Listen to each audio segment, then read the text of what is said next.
여러분 안녕하세요. 차준희 교수입니다. 패널분들 반갑습니다. 안녕하세요. 예, 오늘은 예레미야서 강의 두 번째 강의인데요.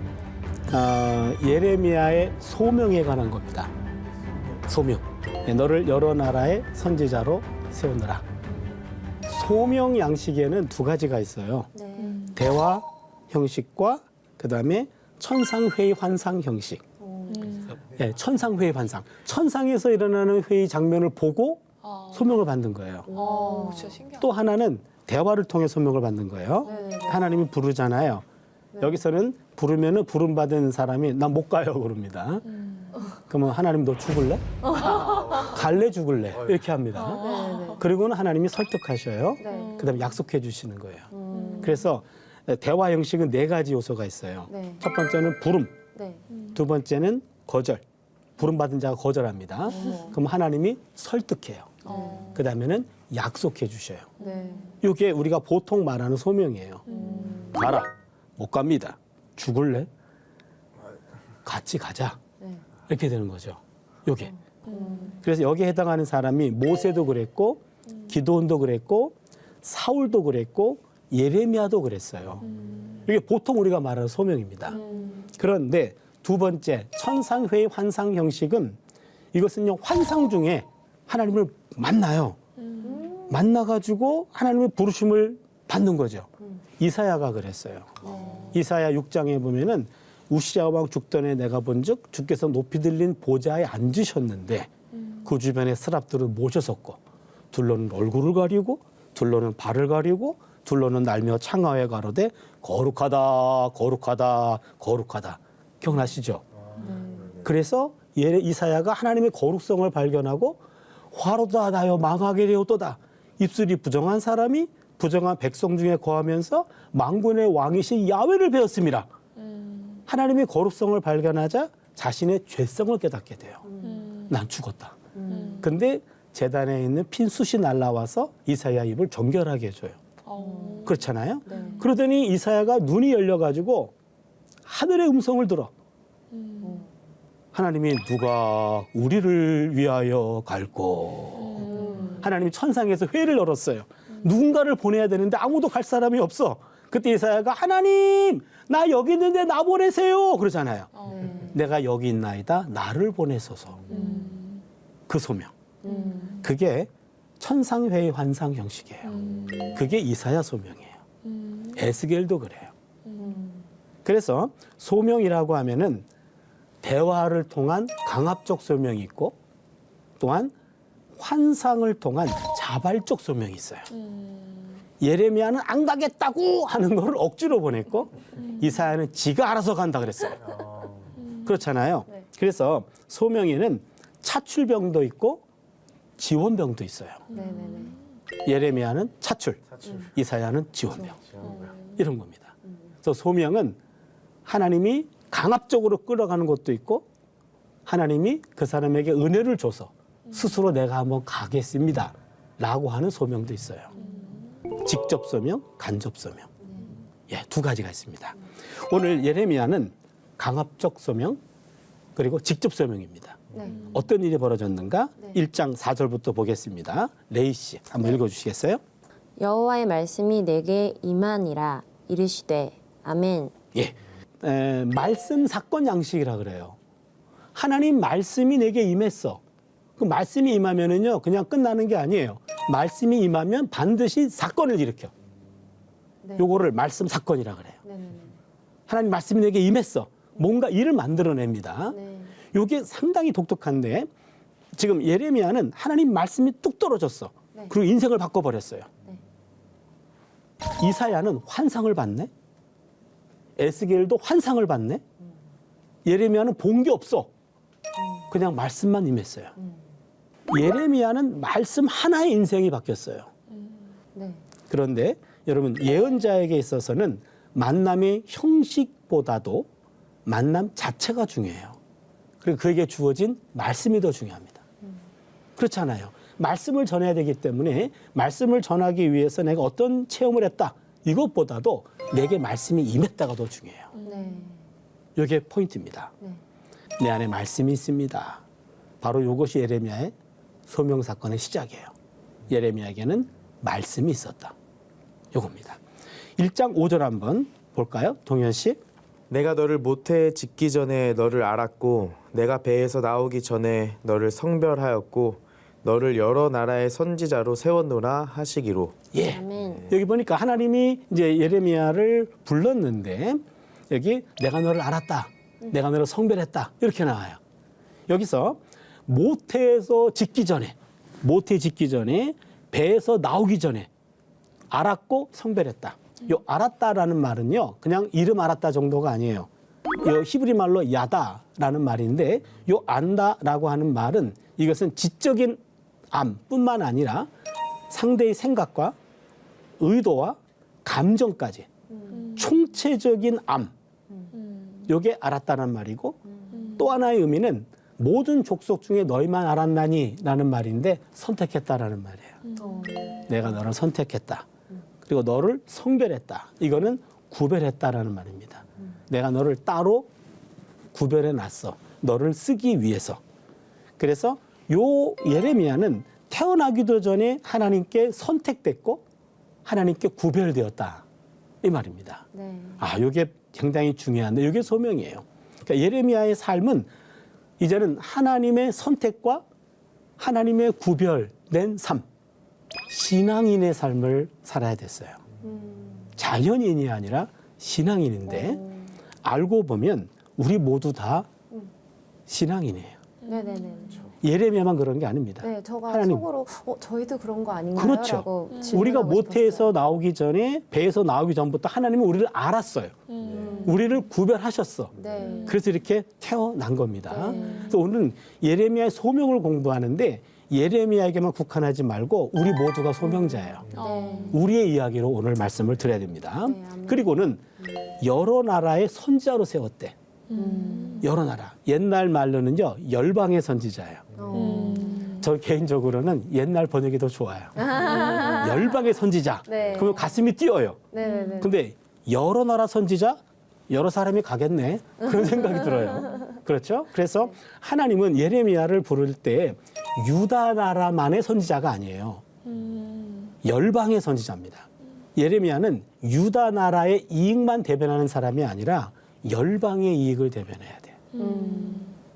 여기서 우리가 한 가지 기억할 것이 있어요. 바벨론이라는 나라에 대해서 하나님이 심판의 도구로 사용하셨다 그랬잖아요. 네. 그렇죠? 국수주의자들은 바벨론을 하나님이 쓰신다라는 말을 받아들일 수가 없어요. 그렇죠? 그러나 예레미야는 하나님은 열방의 선지자로 예레미야를 부르셨어. 하나님은 유다만의 하나님이 아니에요. 열방의 하나님이야. 네. 그럴 땐 때로는 유다 나라의 잘못에 대해서 이방 나라를 통해서 얼마든지 심판하실 수 있어요. 우리 하나님은 전 세계 하나님이에요. 대한민국만의 하나님이 아니에요. 그렇죠.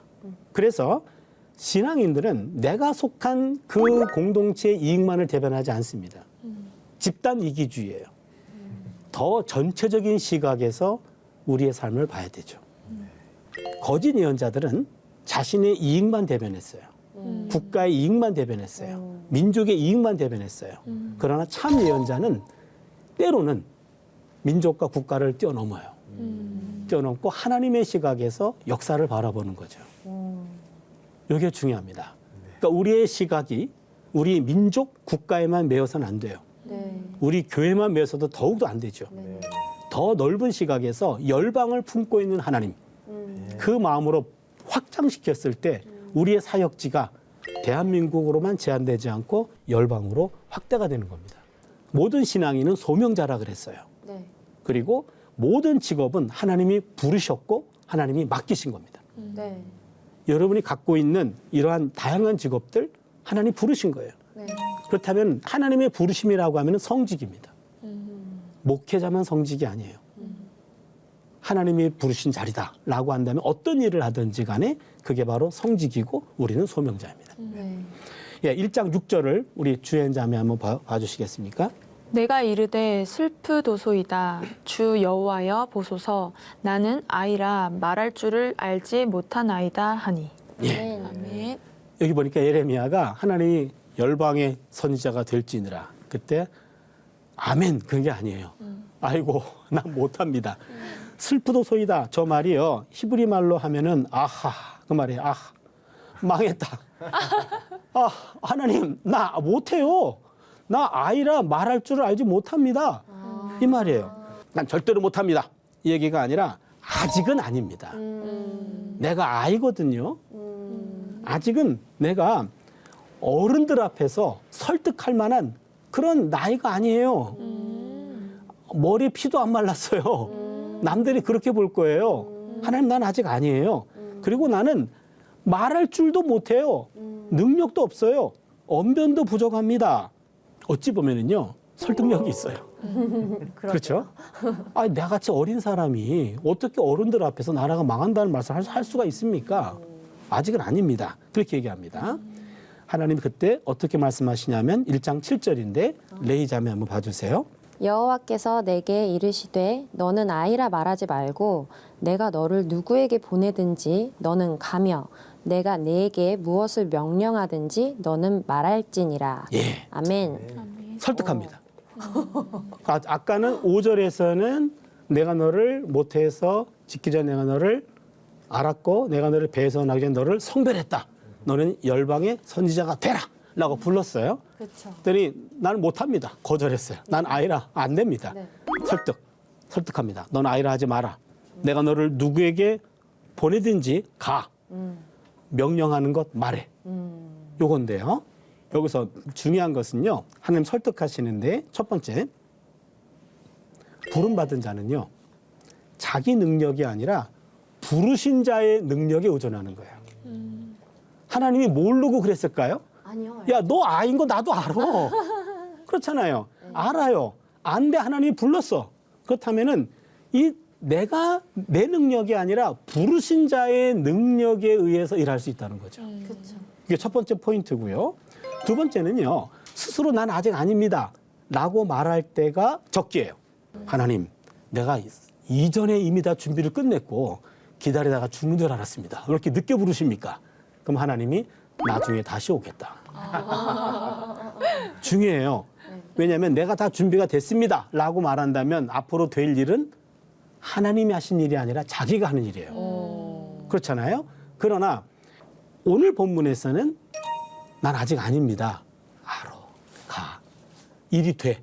누가 한 겁니까? 하나님이 하신 일이에요. 하나님의 일은 항상 자격으로만 하는 것이 아니라 소명으로도 할 때가 있어요. 하나님이 부르셨기 때문에.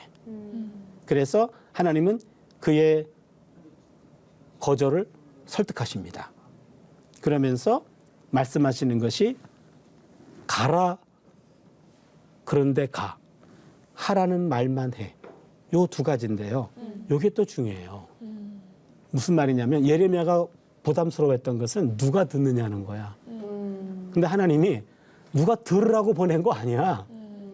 너는 그냥 가라 하는 곳에 가. 그리고 전하라 하는 말만 전해. 네. 듣고 안 듣고는 네 책임 아니야. 이해하시겠나요? 네. 듣고 안 듣고는 그 사람하고 나랑 계산할 거예요. 너한테 책임지는 거는 가라는 거 정확히 갔니? 그리고 내가 전할 말 정확히 전했니? 요까지만 보는 거예요. 백성들은 안 들을 거를 하나님은 알아요. 예레미야도 알아요. 네. 그런데 하나님은 보내요. 네. 에스겔 2장 7절을 보면은요. 그들은 심히 패역한 자라 그들이 듣든지 아니 듣든지 너는 내 말로 고할지니라. 듣고 안 듣고는 예레미야 책임이 아니에요. 그 말을 들었던 사람들이 듣고 안 듣고는 그 사람 책임이야. 그리고 하나님이 그 사람들과 계산할 거예요. 그럼 나한테는 뭘 계산할까요? 내가 행한 것. 정확히 갔니? 네, 순종한 정확히 것. 전했니? 네. 그것까지만 볼 거예요. 가라 하는 곳에서 정확히 증거했는가? 그것만 봅니다. 중요한 것은 내게 주어진 말씀을 가감하거나 왜곡하지 않는 거죠. 정확히 전하는 겁니다. 그렇기 때문에 메신저들에게는 말씀의 정확도가 말씀의 전달력이나 말씀의 설득력보다 더 중요합니다. 메시지를 듣는 회중의 숫자나 회중의 반응보다 더 중요한 것은 메시지를 얼마큼 제대로 증거하고 있는가를 계산하고 계시는 하나님이 더 중요합니다. 그러니까 메신저들이 주목해야 될 것은 청중이 아니라 뒤에 계신 하나님이에요. 그래서 예레미야는 이 설득에 조금 넘어간 것 같아요. 네네네. 그럴 거 아니에요. 그렇죠. 그 정확하게 전달하기만 하면 되는 거니까. 1장 8절을 볼까요? 동현 씨. 너는 그들 때문에 두려워하지 말라. 내가 너와 함께하여 너를 구원하리라. 나 여호와의 말이니라 하시고. 아멘. 예. 지금 이제 약속을 해주시는 거예요. 아까 우리가 처음에 얘기할 때 부름, 거절, 설득, 약속 그랬죠. 약속. 그래서 하나님이 너는 그들로 인하여 두려워하지 말아라. 여기 그들이라고 하는 것은 18절에 나오는데요. 온 땅과 유다 왕들과 지도자들과 제사장들과 그 땅 백성이에요. 여러분 성경을 읽다가 그 땅 백성이란 말이 나오면 이거는 지방 유지들을 말해요. 그러니까 땅을 갖고 있는 사람들. 그러니까 권력자들입니다. 부유한 사람들이에요. 권력자들과 부유한 사람들이 예레미야를 공격할 거다. 그러나 그들을 두려워하지 말아라. 이렇게 얘기합니다. 왜? 내가 너와 함께하여 너를 구원하리라. 아멘. 내가 너와 함께한다. 하나님의 동행 약속이에요. 네. 내가 너와 함께한다. 너를 구원한다. 위험한 상황에 놓이기 전이 아니라 위험한 상황 속에서 구원해 주겠다는 거예요. 굉장히 중요한 포인트입니다. 하나님의 부르심을 받은 자라고 해서 모든 위협과 고통과 어려운 상황이 배제된 것은 아니에요. 네.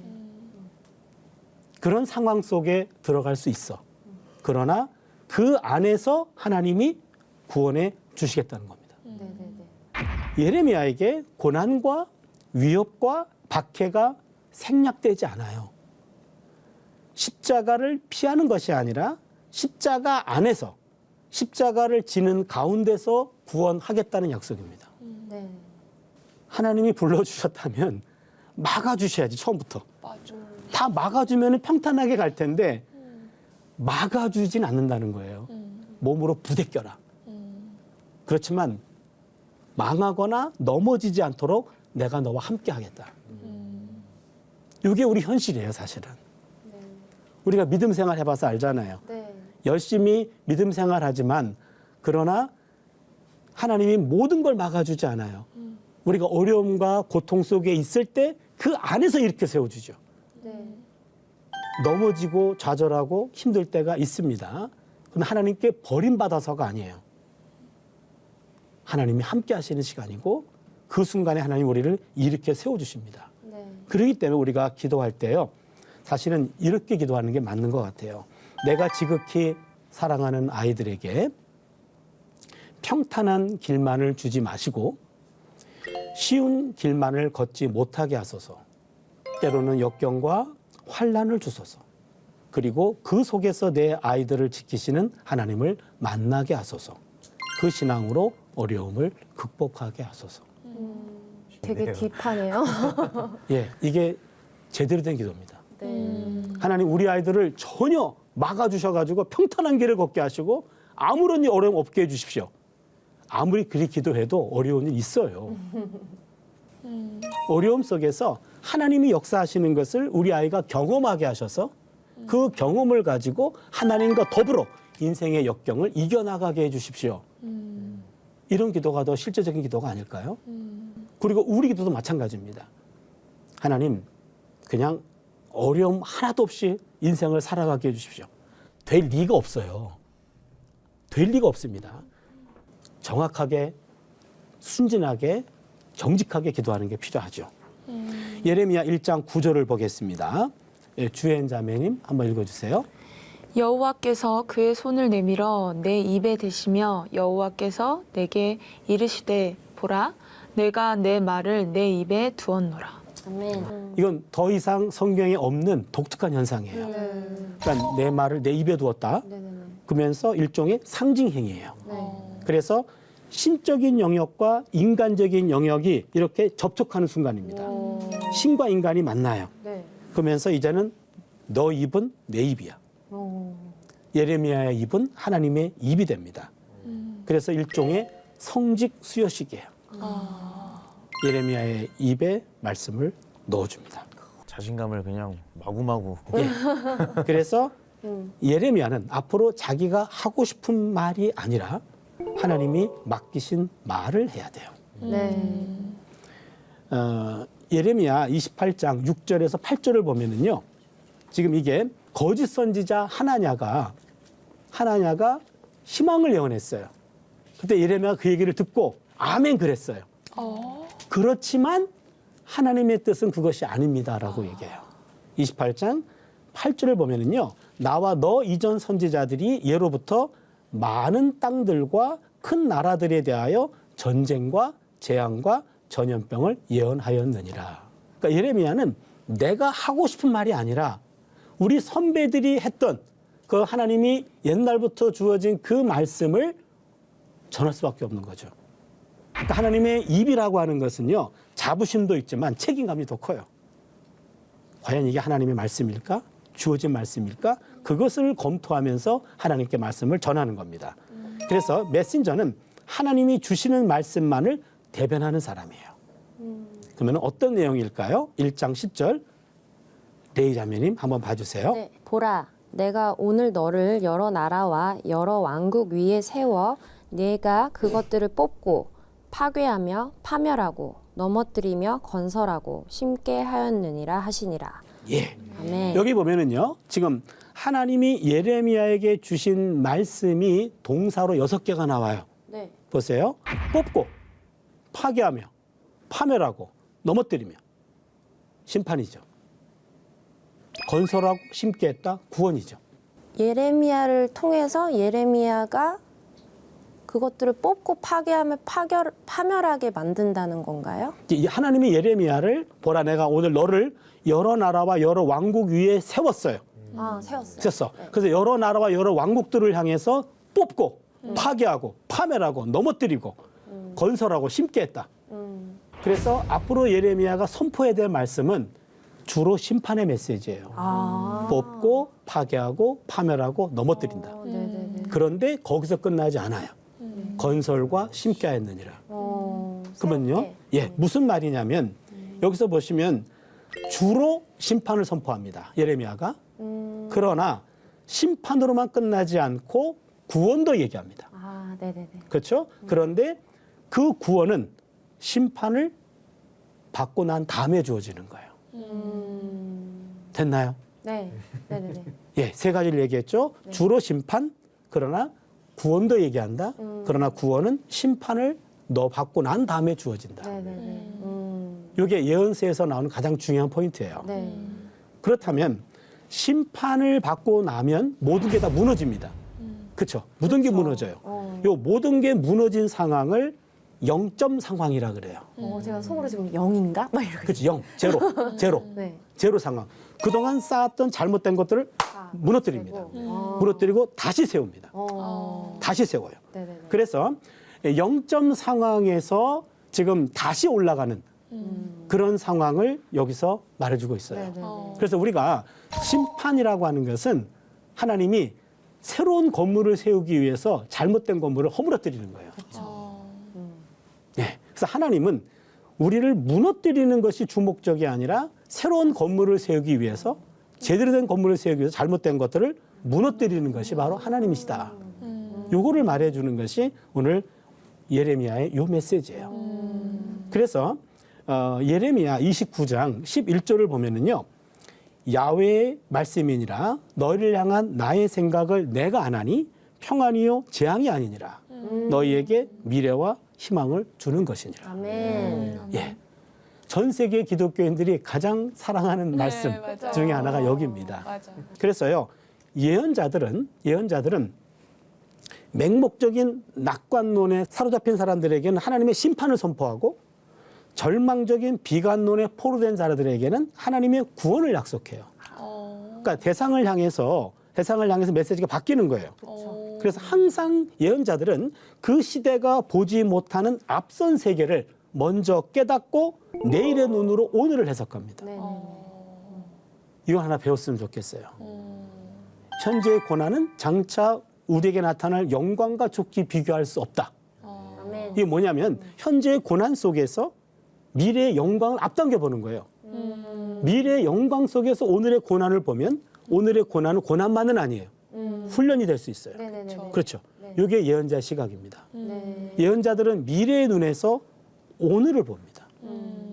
저는 오늘 예언자 요 시각 우리가 배웠으면 좋겠어요. 네. 그래서 오늘 본문은 예레미야의 소명이에요. 예레미야 소명인데 요 소명은 예레미야만의 소명이 아니라 우리 모두의 소명이에요. 네. 그렇다면 소명자는 내가 서 있는 곳이 탈출해야 할 애굽이 아니라 정착해야 할 가나안임을 깨달아야 됩니다. 소명자는 내가 서 있는 그 자리가 나보다 더 거룩한 곳임을 깨닫고 그곳에서 거룩함을 더 쌓아가고 그곳을 더 거룩한 곳으로 만드는 데 앞장서는 게 소명자입니다. 오늘날 그리스도인들의 문제점은 그들이 마땅히 있어야 할 곳에 있지 않는 것이 아니라 그들이 처한 곳에서 마땅히 해야 할 일을 하고 있지 않다는 데 문제가 있어요. 항상 내가 있는 자리에 불평과 불만 속에서 언제든 뛰쳐나가려고만 해. 좀 찔리네요. 그렇죠. 내가 있는 그 자리는 애굽이 아니라니까요.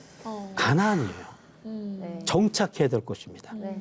정착하는 그곳에서 우리가 이곳을 더 거룩한 장소로, 이것을 나보다 더 귀한 장소로 여긴다면 똑같은 일이지만 결과가 다를 거죠. 제가 오늘 예레미야의 소명을 다루면서 우리도 소명자입니다. 네. 라는 것을 함께 깨달았으면 좋겠어요. 네. 예, 오늘은 여기까지 하도록 하겠습니다. 여러분 감사합니다. 감사합니다.